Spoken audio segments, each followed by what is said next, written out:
Chapter 1. Let's get a divorce. Here's $100 million.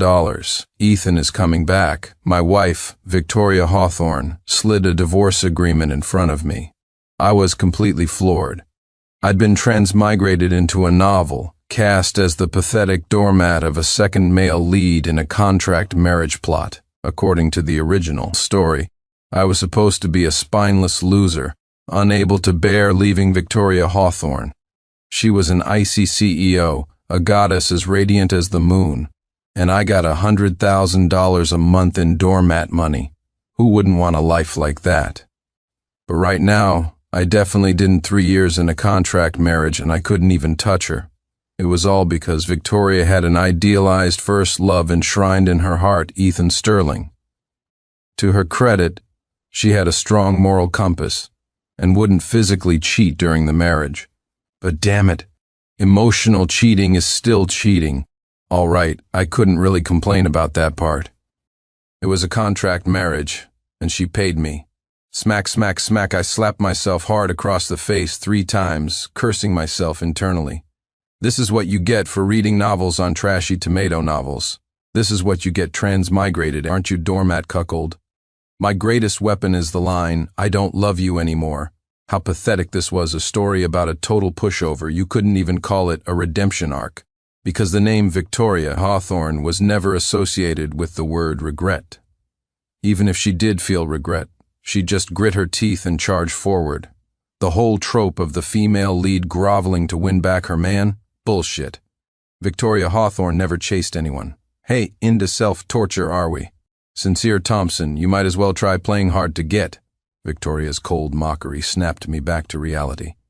It was just a divorce agreement. I'd sign it. Even if God himself came down, I was signing this thing today. CEO Hawthorne, I can sign the agreement, but you have to agree to one condition. Victoria smirked, shrugging off her nightgown. You want to screw me once? You're not worthy. With that, she tossed the gown in my face, a sweet, intoxicating fragrance washing over me. I swear, in that moment, the man in me felt terrifyingly strong. Victoria, oh Victoria, a man and a woman alone in a room and you dare to tempt me like this? I calmed myself down. I really didn't dare force her. Even though the novels on trashy tomato novels were full of CEOs who were lovesick idiots. This was the real world now. Even if it was a world from a book, it was real. The moment Victoria screamed, people would burst in. This wasn't some brain-dead fantasy plot. I threw the nightgown to the floor and stomped on it, as if I were trampling all over the high and mighty CEO herself. Victoria curled her lip in disdain. Just sign it. Don't hold me up. I have to take a shit, see? The icy CEO, so aloof in public, was this crude at home, in front of me. I was her contract husband. I was also her dog. Do you care about a dog's dignity? Thankfully, as arrogant as Victoria was, she'd never actually done anything truly humiliating to me. No whips, no forced kneeling, no making me act like her idealized first love. She had a baseline of decency. After 3 years of living together, she had become more and more casual about ordering me around at home. Things like washing her underwear, giving her massages, bathing her. But I could only look, not touch. 3 years had passed, and I still hadn't consummated the marriage. Pathetic. But luckily I had transmigrated, and I wouldn't be such a doormat. I picked up the pen. I already knew the terms by heart. $100 million in cash, a villa, 2 cars, and a couple of commercial properties. The original Sincere thought he loved Victoria, so he wouldn't sign. But I didn't love her. And with this much compensation, I'd sign it even if it killed me. Sincere Thompson, after writing my name, I quickly pressed my thumbprint. Perfect. Victoria smiled faintly, a hint of appreciation in her eyes. Not bad, Sincere Thompson. All right, what's your condition? Anything but my body. Victoria was still a virgin. Her upbringing and character meant she maintained her principles when it came to love, and I was about to shatter her so-called love. I'd signed. We were getting divorced. I no longer had to grovel and please her. I pulled out my phone. I have a gift for you. You have to promise to watch it with me. Victoria was like an ancient emperor. Her word was her bond. She was a person who valued her integrity, at least on the surface. She was true to her word. She nodded. You have 10 minutes. I dialed her assistant's number. Assistant Foster, CEO Hawthorne needs you to send me the number for the cleaners. You have 1 minute. Victoria's expression turned serious. What are you planning? The so-called cleaners were the dogs kept by wealthy families. They handled matters outside the bounds of the law. If someone like me dared to force myself on Victoria, my fate would be left to these dogs, torn to shreds. I didn't say anything, just waited quietly for the call. Soon a number was sent to my phone. At the same time, Victoria's phone rang. It was Assistant Foster. She answered, simply said she understood, and hung up. Chapter 2. The number was local to Seacliff City. I dialed it and put it on speaker. The person on the other end seemed to know it was me. Mr. Thompson, your orders? I wasn't surprised. On paper, I was still Victoria Hawthorne's husband. $10 million. I want all of Ethan Sterling's files from his time abroad. Focus on his black bodyguard. The person on the other end hesitated for a long moment. Is CEO Hawthorne there? Victoria's voice was cold. Make it 20 million. Do as he says. 10 minutes. After hanging up, Victoria sneered. You won't have the authority to make that call anymore.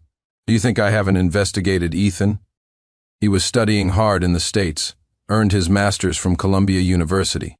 He's one of the top investors in Silicon Valley.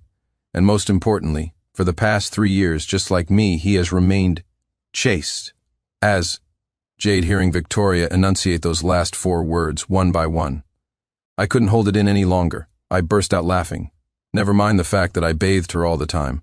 I'd seen everything there was to see long ago. But this Ethan Sterling, was he really that pure?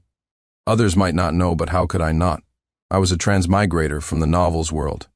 10 minutes, it'll be quick. Victoria Hawthorne, just you wait for the show. With that, I hurried to the bathroom and grabbed the basin I usually use to soak her feet. What's this? You're getting ready to soak my feet, but there's no water? I rolled my eyes. We were getting a damn divorce. Only a dog would still be washing your feet. I was just worried you were about to puke. Victoria obviously caught on. She let out 2 cold laughs. $1 million. One last time. I was more than happy to oblige. 10 minutes passed quickly. Victoria's feet were done soaking, and the call came through. I was massaging her feet. No complaints from me, it was a $500,000 massage. I'd lick 'em with my tongue for that price.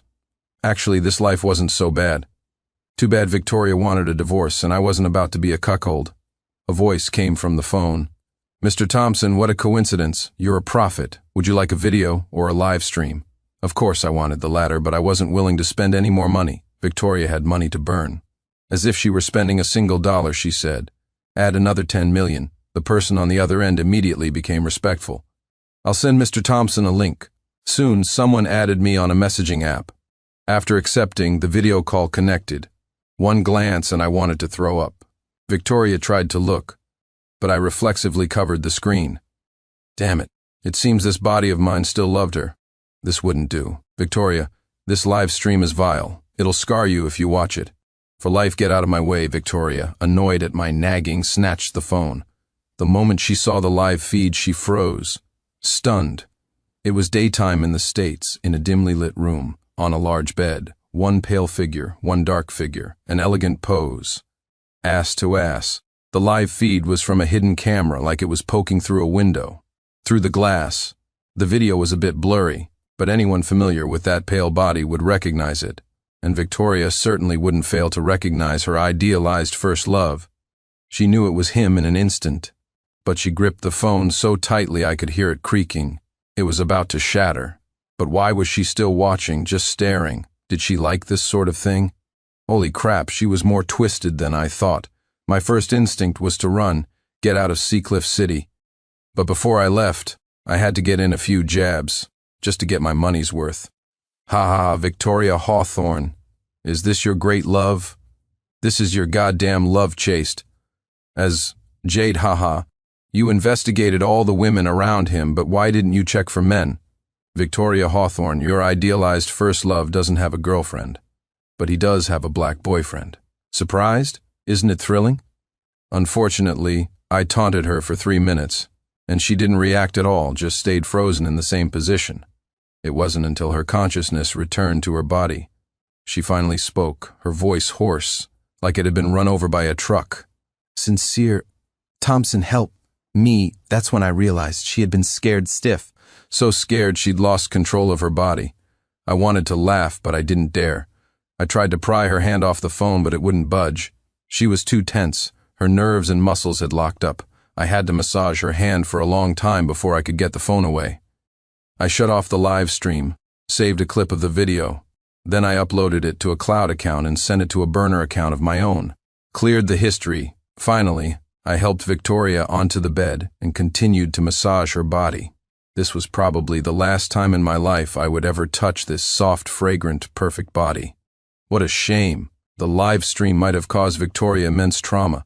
She could turn into a sex fiend, taking both men and women, or she could become a celibate nun, living a life of abstinence. But I didn't regret it. Victoria Hawthorne mocked my love, so I had to destroy hers. An eye for an eye, now we were even, bleak. The moment Victoria's body recovered, she sat up and vomited, right at me. I had no time to react. I was covered in it from head to toe, perfect aim. Victoria Hawthorne, I stared at the woman before me and froze. She was crying. This was Victoria Hawthorne, the high and mighty Victoria Hawthorne. The IC CEO who, at such a young age, was in charge of over 100,000 employees. She was actually crying. I fell silent and quietly began to clean up. I ran hot water, took off her clothes, and carried her to the bathtub. While she was soaking, I started showering right in front of her. This was the first time I had been naked in front of her. I thought seeing a man's body would make Victoria vomit again, but she just seemed to stare blankly. Her eyes were vacant as she watched me shower, sizing up my body. After I finished and changed into fresh pajamas, I got busy cleaning the room, then bathing Victoria. I was very familiar with this routine. The CEO often had to drink at business functions and would come home and throw up or wet herself. I had seen her at her most vulnerable many times and was used to it. In that respect, I was a bit better off than my predecessors in other contract marriage stories, who never even held hands after 3 years.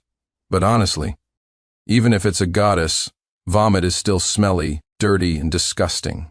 Tell me, in a situation like that, who would be in the mood to do anything improper?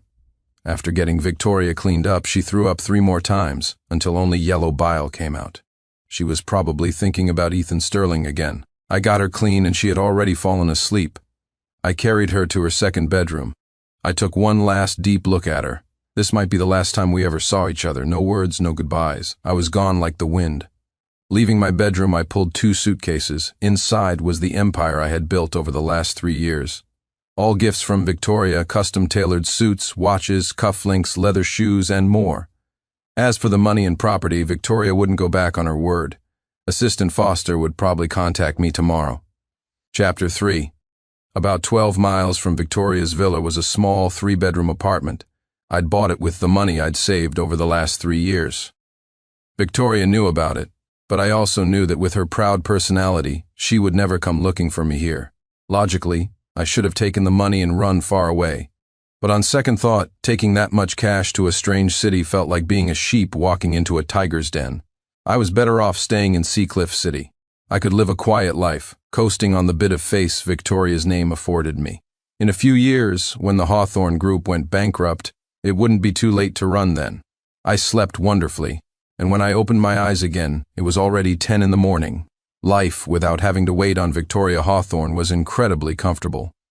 I turned on my phone to find dozens of missed calls and messages, all from Victoria's best friend Vivian White. Victoria herself hadn't called once, just as I expected, heartless.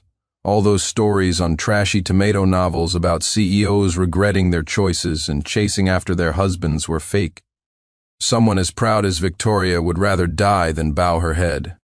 Well, I wouldn't bow mine either. So, I turned my phone off again. I'd wait 30 days and go get the divorce certificate. But just when you want peace, the wind starts to blow. Vivian White showed up at my door. "Sincere Thompson, you pathetic doormat, what did you do to Victoria?" Looking at her, I sighed. The person I used to fear most wasn't Victoria, but the woman standing before me, Vivian White. Don't let her petite frame fool you. She was a fierce spitfire, like a T-Rex from Texas. If anyone else called me a doormat, I'd get angry, but when she said it, I could only accept it. A year into our marriage, Vivian had deliberately gotten Victoria drunk and thrown her into my bed, and all I dared to do was hold the beautiful woman in sleep, literally just hold her. I didn't do anything else. From that day on, Vivian decided I was a certified doormat. She never bothered trying to set me and Victoria up again. Sincere Thompson, what did you do to Victoria? Why does she throw up every time she gets a call from Ethan Sterling? Why does she puke at the very mention of his name? And why doesn't she puke when she hears your name, but instead looks like she wants to bite your head off? 3 questions in a row, and I had no idea how to answer. Vivian was, without a doubt, the most loyal best friend I had ever seen. She genuinely cared for Victoria.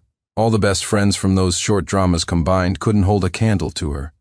Later, when Victoria went bankrupt, it was with Vivian's support that she made a comeback. They were the kind of friends who would last a lifetime. But if I showed her the video, told her the truth, would Vivian be disgusted with Victoria? Would she feel contaminated too? What Ethan Sterling had been doing was just that vile. Speak up. If you don't say something, I'm going to get physical. Seeing that Vivian was about to throw a punch, I quickly raised my hands and squeaked. Squeak! Ah, you think that's funny, do you? Vivian's fist, small as a beanbag, finally came down. It felt like being hit by hailstones. It hurt a little. 5 minutes later, a panting Vivian tossed a card at me. $1 million. That's for one. You've got 9 more coming. 10 beatings for $1 million. Totally worth it, all right, Talk. What did you do? Did you puke in her mouth or something? Or did you do something else disgusting? I thought about it and decided to come clean. I didn't want any more ties to these rich heirs. Vivian, last night I made Victoria watch a live stream about Ethan Sterling. After that, she started throwing up a lot. As I spoke, my eyes fell on 2 small dolls in a display cabinet. I grabbed them and demonstrated that classic pose for Vivian. Ass to ass. One pale, one dark. You get the picture, right? As everyone knows, women have vivid imaginations. And once they start imagining, things get intense. The images they conjure are often more graphic than the real thing. Anyway, I don't know what Vivian pictured in her head. All I saw was her covering her mouth and running into the bathroom. She was in there for a long time. Sigh. Another victim. Chapter 4. Vivian dragged me to the hospital. Victoria was a pure soul with a kind of psychological aversion to impurity. Ethan Sterling knew this. On the surface, he didn't dare mess around abroad, rejecting the advances of all women, so Victoria believed her idealized first love was staying chaste for her. Little did she know, he didn't have a girlfriend, but he did have a black bodyguard who was more than just an employee.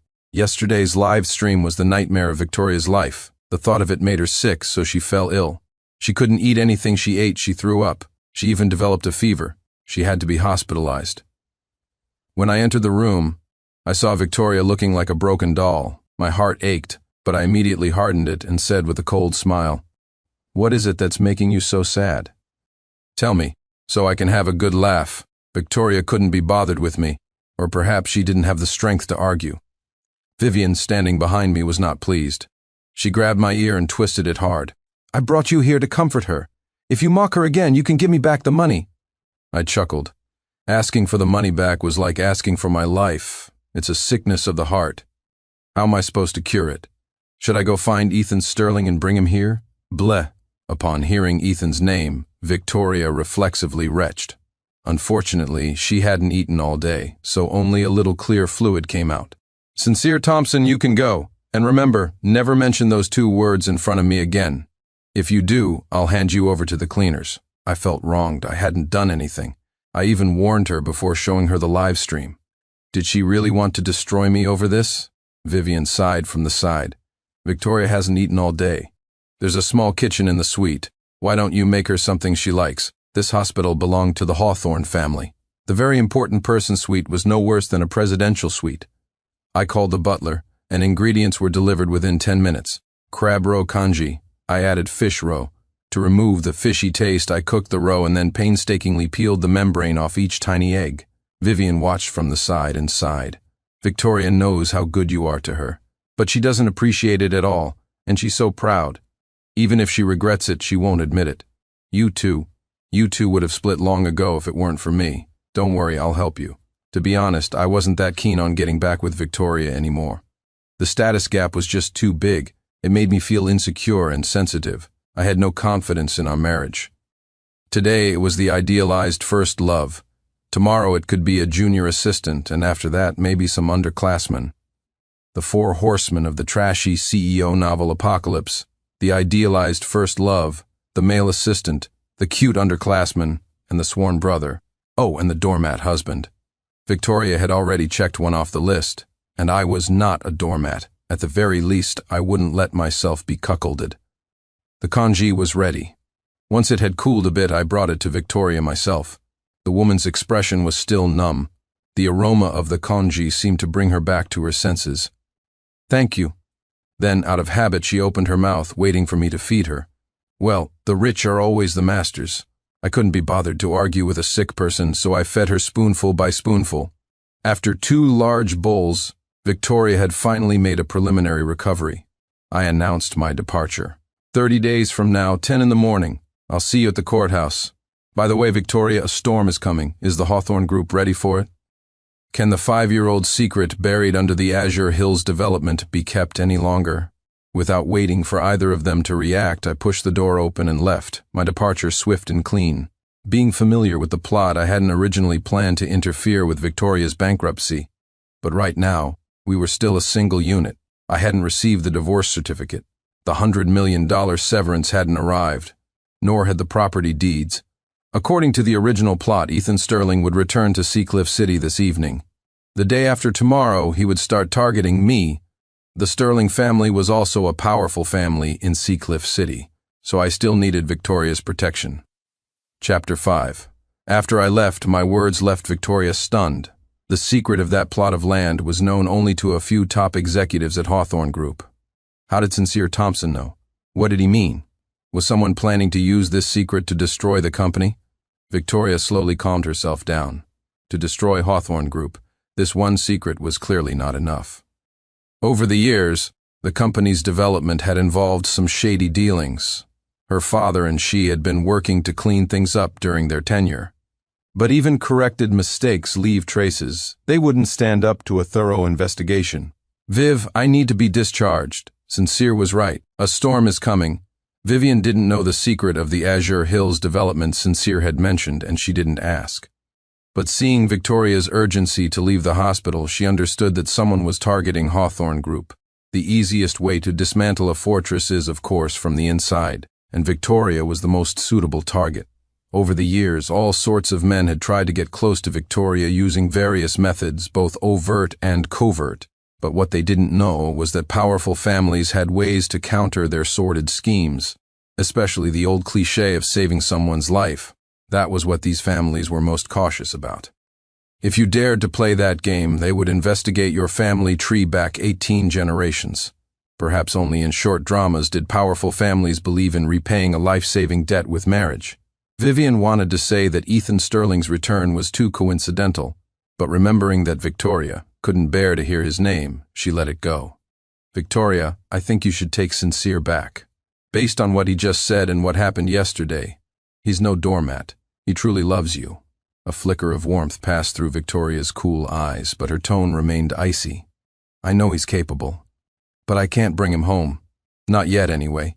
He's only safe as long as he's outside, away from the Hawthorne family." Vivian suddenly understood. "So you deliberately divorced him to protect him?" Victoria paused. It was a good excuse, but she disdained lying. That's half the reason. The other half is that, before, I really did still have that person in my heart.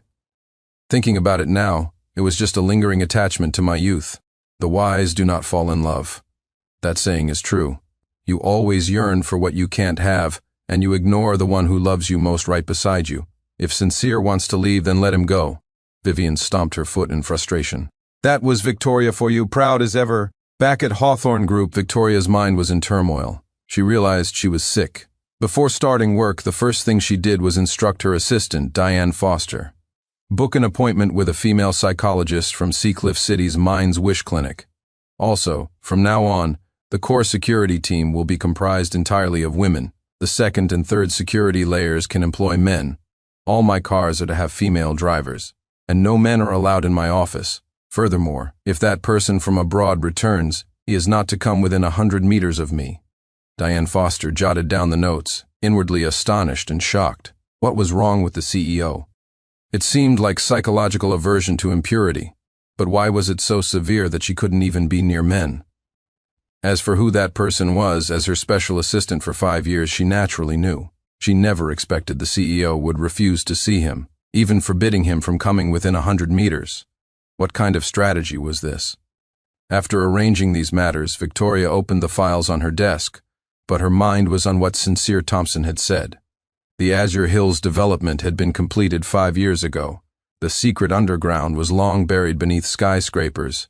Who would use this to attack Hawthorne Group? She knew Sincere. She knew I wouldn't lie to her. The wind is rising and the storm is about to break. Chapter 6. Seacliff City International Airport. When Ethan Sterling got off the plane, he didn't see the person he was expecting. Something was wrong. He and Victoria had agreed yesterday that she would pick him up. He'd called her before boarding, but she hadn't answered.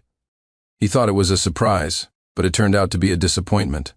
Could it be that her contract husband was refusing to cooperate with the divorce? Ethan Sterling sneered. The rightful owner was back. Did the substitute really dare to remain in Seacliff City? He truly wasn't afraid of death. He took out his phone. "Hello, it's me. Help me find out where Victoria Hawthorne is." Seacliff City was big, but it was also small. The elite circle had only a few regular spots for dining, entertainment, and gatherings. Soon, Ethan's phone rang. "What? You're saying Victoria Hawthorne is pregnant?" "Impossible. She clearly told me that her husband hadn't even laid a finger on her. Morning sickness, and it's severe. She's hospitalized." Ethan hung up and smashed his phone in a rage, as if he were smashing Victoria and her fake husband to pieces. 8 o'clock that evening at the Sky Palace. It was old Mr. Zhang's 80th birthday gala. Ethan Sterling was here. He hadn't found any trace of Victoria, but he knew she would definitely come to pay her respects. I was here too. I didn't actually want to come, Vivian White insisted. She threw $5 million at me, and I admit I was greedy again. Here, in the eyes of outsiders, I resumed my identity. The Hawthorne family's live-in son-in-law.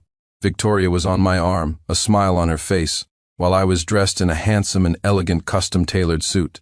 To outsiders, we probably looked like the perfect couple, a match made in heaven. In reality, it was all an act. I was resentful, but I didn't dare show it.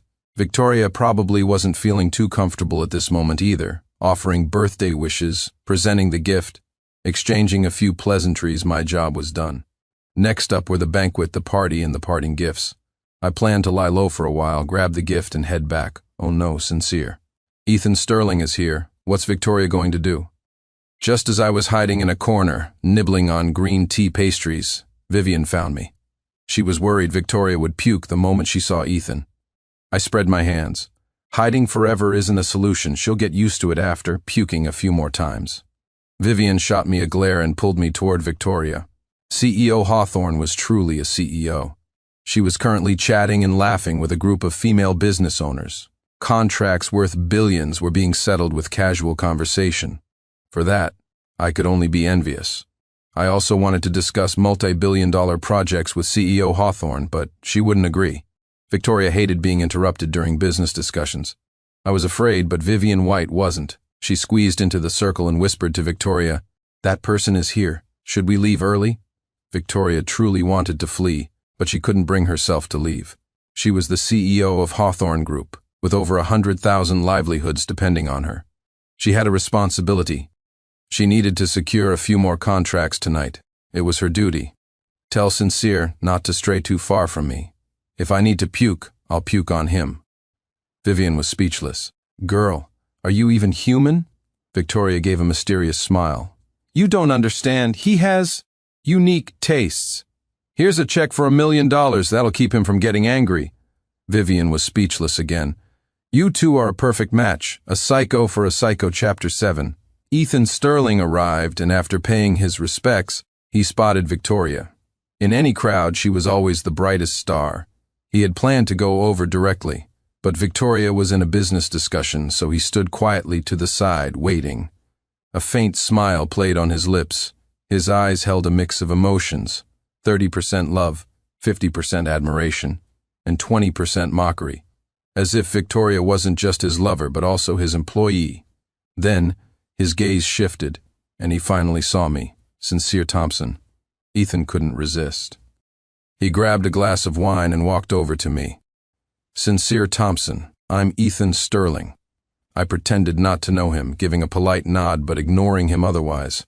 After all, we had never actually met. Just then, a few of Ethan's friends gathered around. They were all from the elite circle and understood what Ethan was trying to do. One of them smiled faintly. "Mr. Hawthorne, your cuff is a bit wrinkled. Did the maid at home miss it?" I gave a faint smile. Damn it, mocking me for being poor, trying to disgust me. "Mr. Ford, the road back to your family's old estate is full of potholes. Walk it too often and you might take a nasty fall." The moment I said that, the scene fell silent.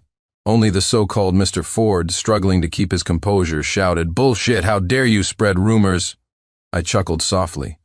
Truth isn't determined by who has the loudest voice. A loud voice just means you have a guilty conscience. Mr. Ford retreated. If that news got out, it would be more than just a matter of ruining his reputation. Seeing this, the others quickly followed Mr. Ford and left. They didn't even say goodbye to Ethan as they went. Ethan was furious. He hadn't expected me to scare off his friends with a single sentence. He moved closer to me and, pretending it was an accident, knocked a wine glass out of a passing guest's hand. "Oh, I'm so sorry. Would you mind cleaning that up for me, Mr. Thompson? I have to go chat with Victoria. Mr. Thompson wouldn't be so petty as to refuse to help, would he?" I smiled, but inside I wanted to slap him silly. He was going after my wife and leaving me to clean up his mess. Damn it, who the hell did he think he was? What a malicious trick. If I bent down to clean it up, I'd be acting like a servant in public. It would be a loss of status. I was the Hawthorne family's son-in-law. My every word and action represented the Hawthornes. I smiled and refused. "I'm sorry, but my wife was in her fertile window a few days ago. I hurt my back. It hasn't healed yet." The guest whose glass was knocked over, a middle-aged man, hadn't left. He knew we were sparring. He was deliberately staying to watch the show. When he heard what I said, he burst out laughing, gave me a thumbs up, and then walked away. Ethan, who was still standing there, had a face as black as thunder. 3 words echoed in his mind. Fertile window, fertile my ass. He couldn't take it anymore and strode quickly toward Victoria. When he was 3 steps away, he opened his arms, ready to embrace her. He said with deep emotion, "Victoria, I'm back." Who knew that the moment Victoria saw him, her face turned visibly pale? Seeing him reach out to hug her, Victoria retched. But to vomit filth at an event like this would be disrespectful to the host. Luckily, I was quick. I rushed to her side with a small paper bag. Victoria was already the center of attention. Her retching instantly drew the eyes of most of the guests. They were all adults. Everyone knew what it meant when a woman threw up. Ethan knew too. He stared like a fool at the heaving Victoria. The phone call from the airport flashed through his mind. "Victoria has morning sickness. She's pregnant." Ethan stumbled back 2 steps in shock. He had painstakingly played the part of a devoted lover for 3 years, returning ready to make his grand move, and absorb both Hawthorne Group and Victoria Hawthorne in the process. But how could this bitch be pregnant? On what grounds? Why? Ethan was so angry he wanted to slap Victoria, to kick the bastard child out of her belly, to kill her contract husband. But he had to restrain himself. He walked up to Victoria. "Victoria, are you pregnant? I don't mind." As Ethan said it, he felt his heart bleeding. The hatred was immense. The people present watched Ethan with amusement. Now this was true love. Even I had to admire him, as expected of the man Victoria chose as her idealized love. He had some thick skin. Vivian White stepped forward, standing in front of Victoria. "What the hell kind of rumor are you starting? Your mother's the one who's pregnant. Open your damn eyes and look properly. Victoria feels sick just looking at you. If you have any self-respect left, then get lost. The further, the better." Under the crowd's mix of amused, contemptuous, sympathetic, and curious gazes, Ethan could only try to save face. "Victoria, you get some rest. We'll meet up another day." Unfortunately, Victoria was still in the throes of physiological nausea, and it seemed quite severe. She didn't even glance at him. As Ethan left, Victoria slowly returned to normal. For a second, a wave of sadness had washed over her. Just 2 days ago, they were whispering sweet nothings to each other over the phone, and now she felt sick just hearing his name, let alone seeing him in person. That live stream was a shadow that would haunt her for life. "Sincere Thompson, you're a ruthless man. Satisfied now?" I couldn't help but let out a small chuckle, then quickly composed myself. "You can't blame it all on me. All I can say is, you both had it coming." Victoria was a bit weak. She took the water Vivian handed her. Just as she was about to drink, she suddenly remembered something. "You didn't drug this, did you?" Vivian rolled her eyes in exasperation. Ever since that time she'd put her best friend in Sincere's bed, Victoria had been extra cautious about anything she handed her. Victoria Hawthorne, in your current state, do I even need to drug you? Just look at yourself. What a wreck. Sincere could knock you out in 3 minutes. I was dumbfounded. Vivian was truly a woman of valor. When she was angry, she was like a battle-hardened mom. She'd say anything, no holding back. Victoria gave a sheepish smile, took the glass, and only dared to speak after finishing the water. There, I drank it. Chapter 9. A week passed after the birthday banquet. I hadn't contacted Victoria or Vivian. I had nothing to do all day. I thought about getting a job, but I was afraid I couldn't handle a boss's attitude. More importantly, what boss would pay as much as Victoria?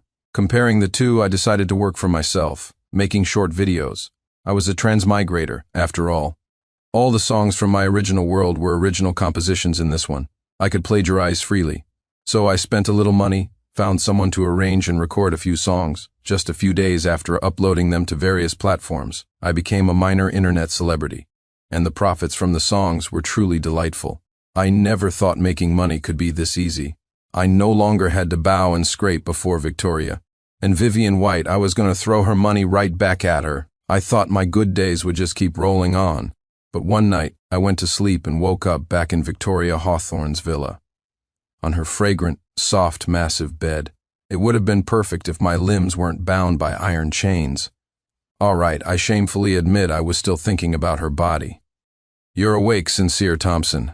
Don't blame me for this. This is all your own doing. You have to pay for it. I was terrified. Victoria, clad in a nightgown, sat on top of me. She was wearing nothing underneath. I was completely naked. The morning sun was awakening the world, and my body answered spring's call. Why are you so thin? What are you doing? Hearing my subconscious concern, Victoria was touched, but it didn't shake her resolve. One word, one thrust, and she was home. I was instantly speechless. What the hell was this? You can do this? Looking at Victoria's bloodshot eyes and the clear tears at their corners, I could only remain silent. A strange thought crossed my mind. Yandere, less than 3 minutes later, Victoria dazedly rolled off me, dissatisfied. So it was you who couldn't last more than 3 minutes, I'm going to tell Viv. It wasn't me. My face turned beet red with embarrassment. I whispered, You know, men have a first time too. Victoria's eyes lit up. She kissed me. She smiled, and the dim room seemed to fill with a brilliant white light. That's perfect. We're even then. Thanks for saving me some money. I wanted to cry but had no tears. Could you really calculate it like that? Untie me. Next time it's my turn to be on top. Victoria figured since it was already done, if I dared to run, she'd just break my legs. But she still insisted on being on top. I am Victoria Hawthorne. I was curious. I know that Victoria was displeased. Victoria Hawthorne is never on the bottom. I had no choice but to coax her. I know, Your Majesty, I'll teach you a few tricks later. It feels really good. Really? Aren't you a virgin? Of course it does. It's my first time, but I've had teachers. Japanese teachers. All right. If it doesn't feel good, I'm getting back on top. This time Victoria was agreeable. After a 10-minute break, I asked her why she had tied me up. It turned out I had dug this pit for myself. Victoria was sick, a psychological illness, and I was her medicine.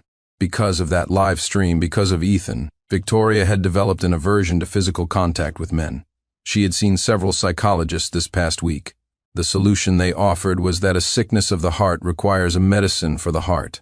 And I was her cure, because she didn't reject my touch, and she wasn't disgusted by my body. As for why she was taking the initiative, I had to take the blame for that one too.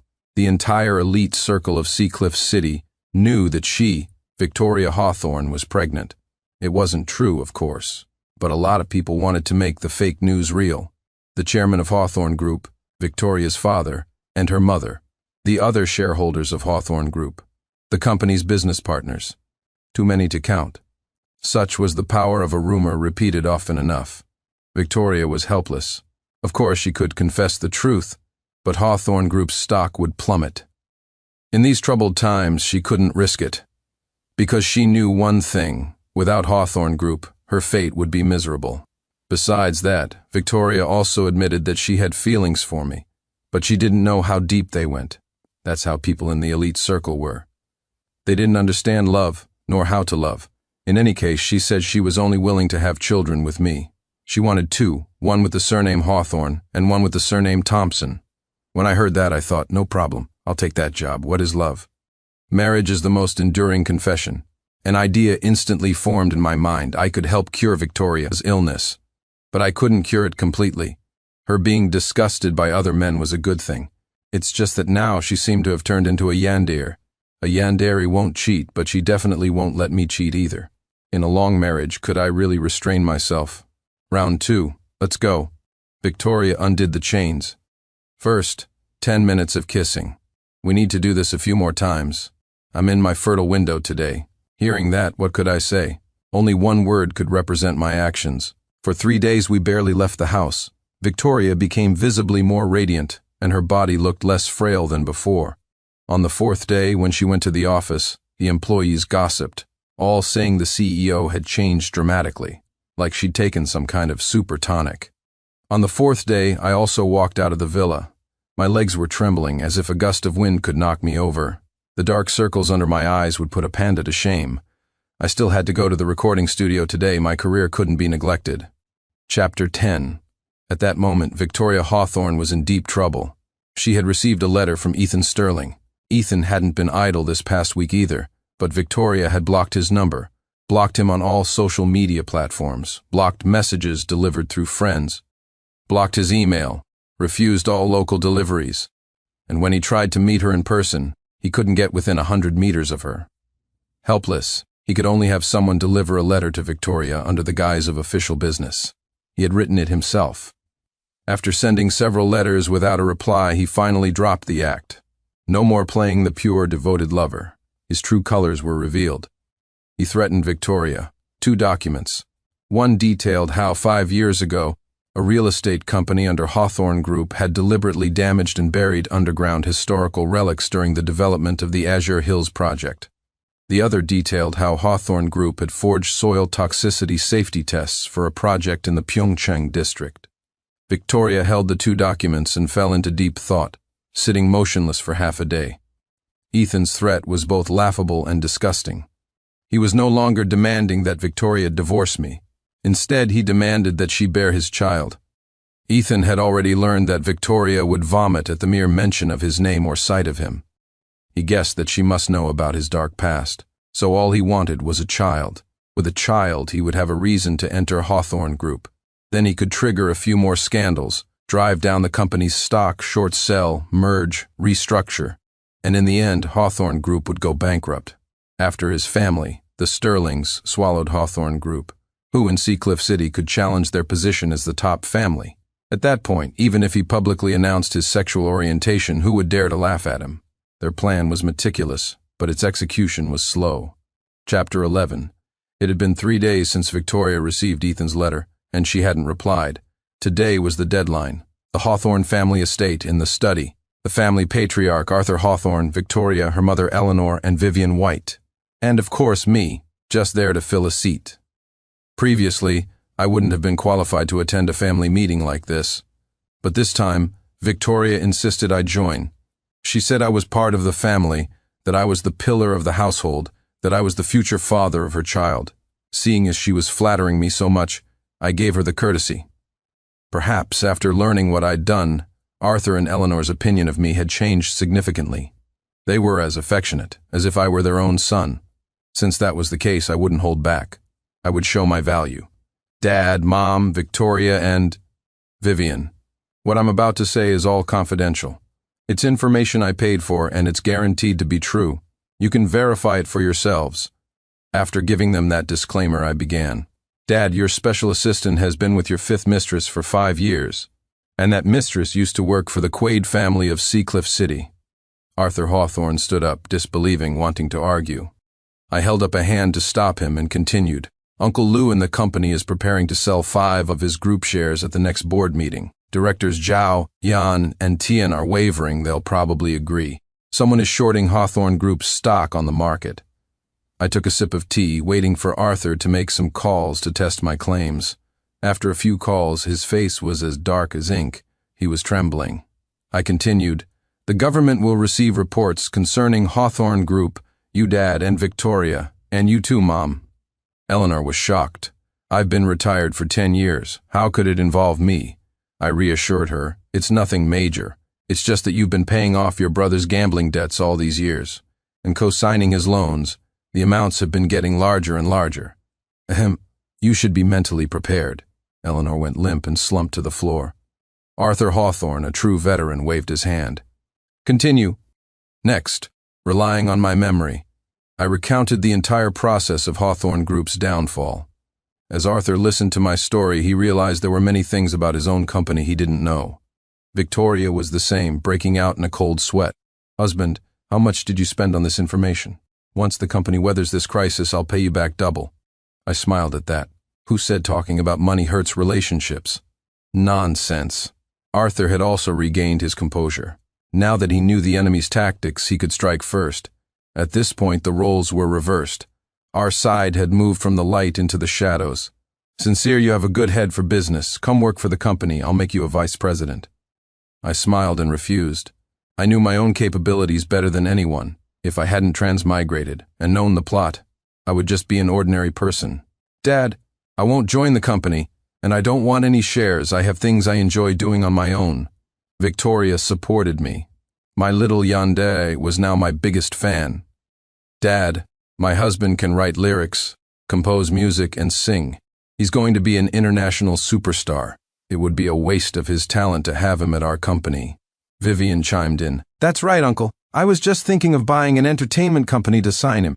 Victoria's yandere meter instantly maxed out. My husband, I'll just buy him an entertainment company myself. Vivian wouldn't back down. What do you know about the entertainment industry? Do you have time to keep an eye on him? I'm offering to watch him for you and you're not even grateful.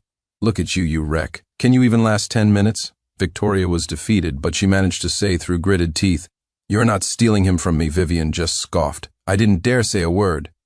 Arthur Hawthorne sipped his tea, and Eleanor Hawthorne offered me a cigarette. Chapter 12. Half a month later, the war between the Hawthorne, Sterling, and Quaid families came to a close. Hawthorne Group had a narrow victory, but its main forces were intact, and it was already rapidly consuming the spoils of war. Ethan Sterling, who had once been so arrogant in front of me, was now locked up in a detention center. One day, bored, I went with Vivian White to see him. I wasn't sure what he'd done, but he could be facing a life sentence. Are you here to mock me? Is this fun for you, kicking a man when he's down? Vivian spat at him, but the glass partition blocked it. I came to see when you're going to die, and to show everyone in our circle what a pathetic state you're in as a lesson. I chuckled and took out my phone. Ethan, didn't you want to know why Victoria pukes every time she sees you? Here, take a look at your masterpiece. The moment the video started, the vile images made Ethan feel as if he were in a different world. His expression went blank. You arranged for someone to secretly film this? I smiled faintly. I was the mastermind, but Victoria was the one who paid for it. Ethan's face grew even paler. Then our plan. I immediately adopted a respectful tone. My father-in-law is wise and brilliant. With that, Ethan lost all desire to speak and requested to end the visit. As he was leaving, he turned back, his hateful gaze like a knife. Sincere Thompson, we'll meet again in the next life. I was startled. A fight is fine, but you better be damn clear about which kind of fight you mean. Fucking faggot. Half a month later, a shriek came from the bathroom. I thought something had happened to Victoria. I found her holding a pregnancy test stick, excited. Husband. Look, 2 lines. I knew what 2 lines meant. I immediately swept Victoria up in my arms. I had been doting on her constantly, and she had become fuller than before, soft and fragrant. Victoria snuggled into my arms. Husband, I can't sleep with you for the next 3 months, she pouted. I'm afraid I won't be able to control myself. I patted her. I'll endure it with you, honey. Victoria's eyes turned crimson. Thank you, husband. The next morning I woke up to a familiar scene. My 4 limbs were chained to the bed. Victoria woke up slowly, looking deceptively innocent. Husband, if I tie you up, I won't have to worry about you cheating. I was helpless. This was the downside of a yandere too clingy. I regretted it. I should never have bought that live stream video, and yet I was glad I did. Unfortunately, life doesn't give you do-overs. Cherishing the present is the greatest happiness.